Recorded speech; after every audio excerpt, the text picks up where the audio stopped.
guys, welcome back to my channel and hello, hi. Basically this video has a lot of timestamps and I do have quite a few updates which include life updates and channel updates. So go ahead and check out the timestamps in the description box below because then you'll be able to navigate through the video.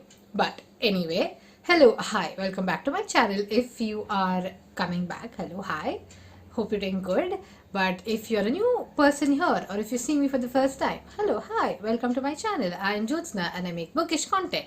But in this video, I'm going to be talking about, but anyway, in this video, I'm going to be talking about all the books that I read in the month of June.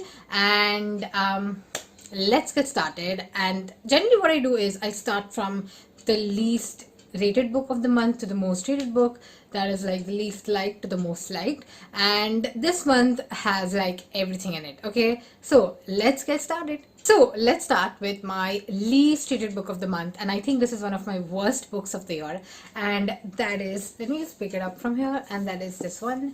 This is Wuthering Heights by Emily Bronte, which literally gave me a headache. Okay, I'm not kidding you, it's like 0 to 1 stars for me. I really wanted to like this book a lot, and in hindsight I understand why people like this book, so I'm not going to trash it much. And plus I have immense respect for Emily Bronte for writing this book during a time when women couldn't write books and there was a lot of sexism going on and a lot of misogyny and patriarchy in the society. There still is, but then that time was different, you get me. The thing is that I didn't like this book.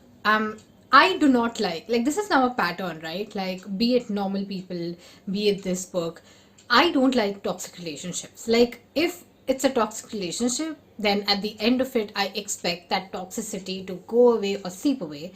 But when people do not communicate, that really irks me a lot. And it totally just, I don't know, it just gives me a headache because I'm like, dude, just talk, right? Why don't you just talk? And in this book, that's exactly what happens. People don't talk. They let their egos rule their heads, their brains, and they decide that that's good enough for them. And that sucks big time. And this is not how love should be, in my opinion. And that's why I hated it. It was a huge struggle for me to finish it. It took me 2 months. So I started this in May. I mean, 2 months exactly, it took me 1 month, but 1.5 months per se, because I started like way before, I think in the start of May, and I finished it like somewhere in the middle of June, which was a task. Okay, so this was the worst rated book of 2021 for me till date, by the way. But there is one more book, but let's talk about later in some other video. Anyway, this is the worst book of the month and I think the worst book of the year as well. So that's that. Then let's move on to the books that I actually liked, and let's get started with my 4-star reads because I don't have any 2-star or 3-star reads. Let's jump to 4-star reads directly. So talking about my 4-star reads. Okay, so this is in the order of the books I read. So there are 3 books that I rated 4 stars. The first book that I rated 4 stars in the month was A Room of One's Own by Virginia Woolf, which I actually enjoyed a lot. I love the book. It's a very beautiful and a nice book. It's a feminist book which talks about, how it's like an extended essay, by the way. So I think many people have already read it, but if you've not read it, go ahead, read it. I am really enamored by Virginia Woolf and I love Virginia Woolf now. So I'm even looking forward to read her other books like Mrs. Dalloway and other things like that, her other works. Basically, this is like a feminist essay which talks about the representation of women in writing and in academia and how she actually went to Oxford to kind of find out like why on earth aren't like women admitted to the university and why aren't there much women in writing. And this book kind of made me realize a lot about famous authors like Jane Austen or the Bronte sisters or Emily Bronte specifically, because all of them had to write their manuscripts in a hidden way so that the other people of the household would not see and complain per se. So Jane Austen would write her book Pride and Prejudice, which I didn't like, by the way, I'm sorry, which she actually wrote it in the living room of her house. Okay, I think I think you call it a parlor, I'm not sure. But she used to keep hiding her manuscript anytime a maid would enter so that people don't see what she's actually doing. So, interesting stuff there. I really have an immense respect for Virginia Woolf and the women authors that she mentions in the book and the representation of women in writing specifically. So that was like a good 4 stars for me. The next book that I rated 4 stars was actually Whereabouts by Jhumpal Harry. Yes, I finally read the book. I like Jhumpal Harry. I like this book. Okay, it's as simple as that. I think that this is kind of like stream of consciousness writing, and it's not like everybody's, um, it's not everybody's cup of tea, right? But if you like literary fiction, then this is something that you'll enjoy for sure. It talks about this lonely middle-aged woman in a city in Italy. And by the way, as you know, the book was written in Italian and translated to English by the author, so that's like super interesting. Yeah, I know. Yeah, and it talks about her, like how she views life and how she walks through life, and about every aspect of her life, because she is again an academic, and I think she's teaching in a university and stuff like that. So, interesting book. Again, if you like good writing, literary fiction, this is your piece. This is what you need to read.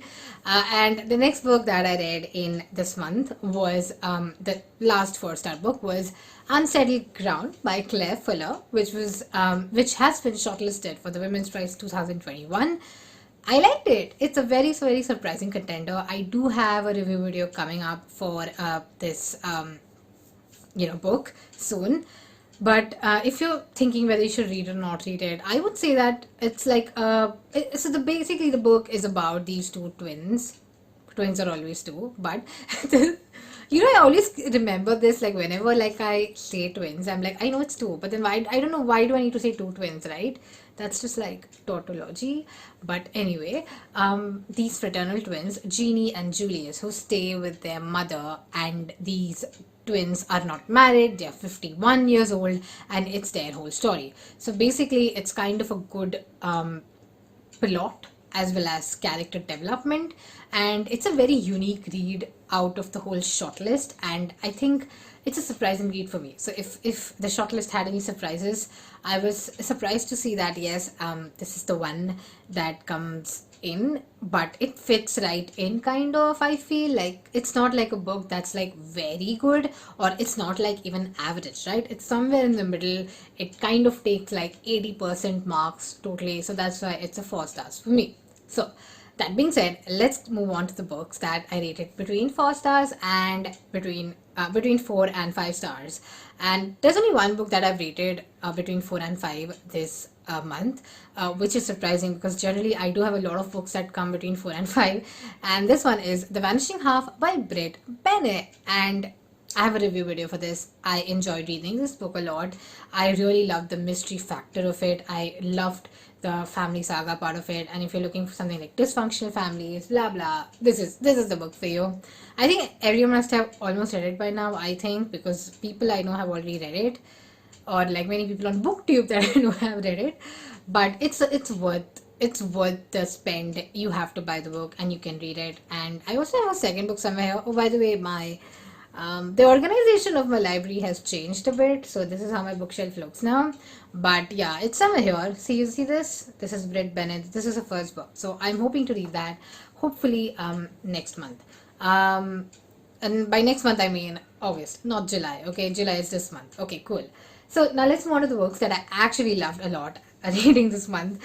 I mean, this is the 5 star read of the month. This is like the this is the icing on the cake, and that is, let me pick the book out.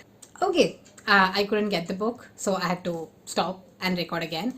But this is it. This is Remnants of a Separation by Anchal Malhotra, which I absolutely loved, adored. It's brilliant. Okay, again, this is one book that everyone should read. In my opinion, this is my opinion, this is my observation, that whenever you talk about Britain and colonialism, you talk a lot about the freedom movements and the fighting that had occurred, and all the freedom fighting stuff, etc. But there are very few people on the Western front, in the Western world or in the UK. First of all, they don't even teach colonialism in UK's history textbooks, by the way, so that just sucks. But the partition is something that's kind of not like partition literature is not kind of famous in the West. You see Holocaust literature or you see World War II literature a lot, but this is an important book. Okay, the partition is an important part of the important part of Asian history, especially that of the Indian subcontinent. And when I say the Indian subcontinent, is basically like Southeast Asia, like India and its surrounding countries, except for China, by the way. And this is the book that you have to read. This book is a compilation of stories that the author herself has collated. She had done it for, I think, for a thesis, and then it later on like became a book where she like crafted stories.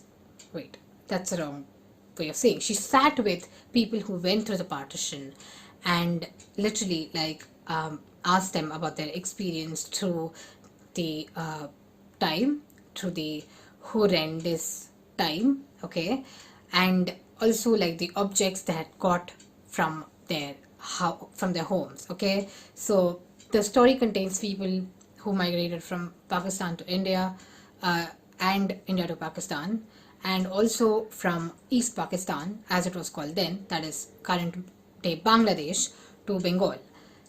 This is an important book, okay? If you're not someone who's read partition literature yet, this is the book that you should read. I highly, highly, highly recommend this. It's a full 5 from me. I ended up crying after this book because the ordeal that these people went through is sad, okay. Meanwhile, this lady on the cover, this is her own grandmother, and so just giving you a gist, like how close to the author's heart or how close to Anchal's heart is this book, because I've heard her speaking. I've kind of spoken to her like directly as well, but let's not dwell into that. But this is her grandmother, and this is the piece of jewelry. This is the Mang Tika that she had got from Pakistan to India during the partition. So yeah, it's like a whole story of material objects. Again, I recommend that you buy the physical version of the book. And oh, also, wait, I have a signed copy. So this is a signed copy of the book. Why? Like I won't like leave a chance. See, this is a signed copy. So this is something that I treasure a lot. This is always going to be by my side. And yeah, so there are a lot of pictures. There are about 22 stories in this book.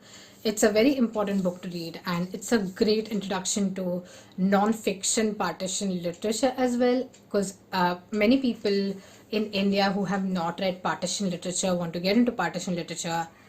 This is the book that you should read first.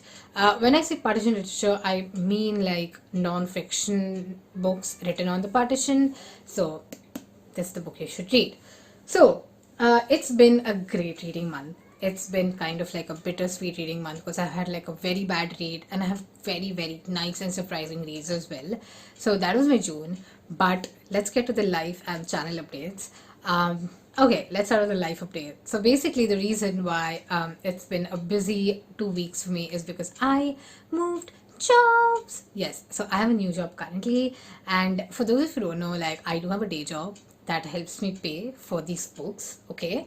And yeah, I moved and it's been very challenging for me because it's a new job. I have to learn a lot of stuff. I'm being trained currently. There's a lot of like bombardment and overwhelming feelings that have been happening, and that's why I have not been able to take out time. But this is like a nice thing for me. Like it's a nice step in a professional life. Like for the ambitious person I generally am. So many people don't know me on the professional front, from what I realize, because I try to keep it like serious, like just books here, and I try to compartmentalize a lot of things, but I'm generally like a super ambitious person. So at work also I'm like very ambitious. Okay, so this is like my I would say this is the relaxed side of me, and that's like a very super ambitious, dedicated, like the it boss girl kind of thing that's happening there. So yeah, I'm very happy that I got this job, and I'm very happy that I'm here. And that's why a few things are changing on my channel as well. I know, nothing drastic as such, but what I'm planning to do is kind of switch my weekly reads with my Sunday uploads. So I do my weekly reads on Wednesdays, but I'm planning to do them on Sundays now. And on Wednesday, you will get like a video like this, okay? I don't know how much will it work. It's just in an experimentation phase, and I can also tell you the reason I'm doing it. The reason is because weekly reads is a very dynamic thing, right? Because it's not like I'm reading the same books every week, and I generally film weekly reads and edit weekly reads on weekdays itself. And right now, it's not possible for me because of the new job to go ahead and do it. So that's why I'm moving weekly reads to Sunday, and it makes more sense because then I can do like a Sunday to Sunday thing where I'm like telling you what I read last weekend, and then on a Sunday we just wake up and you see my videos. That's how that's gonna run. But yeah, like on Wednesdays or sometime during the week, you'll see my other videos. I'm trying not to like be rigid with this schedule. I know that I want to film weekly reads on Sundays, like that's fixed, but I'm trying to be like flexible and see where it goes and how organized can I be with it, because I'm generally a very organized person that way. So yeah, that's it. This was the part where I discussed my channel updates and life updates. But that being said, thank you so much for watching this video, and I'm so glad that you're here. This channel, okay, this is going to be an emotional thing, but this channel has always been like that part of my life that where I don't, this is where I come and chill, okay? This is what I enjoy doing. This is where what I do for relaxation. Like I read, I make videos about it, and I do it because I love it, okay? Like I don't care like how many people have been watching it. Like maybe like it feels good when people come and tell me that, yeah, like even if there are like one or two people out there watching these videos, I'm like, cool dude, like we are friends now, okay? Like that's my attitude towards it. So I'm just here to chill, honestly, and it's been a great ride. That's why. Why am I saying this? Because I have like immense gratitude for everybody who's watching this currently. That's why. So yeah, that's it for this video. Thank you so much for watching. I am very glad that you stuck till the very end. And if you've stuck till the very end, give me a thumbs up, because I don't know, I just feel like encouraged and I'm like emotional right now. But that being said, thank you so much for watching. I will see you on my Wednesday upload. Bye.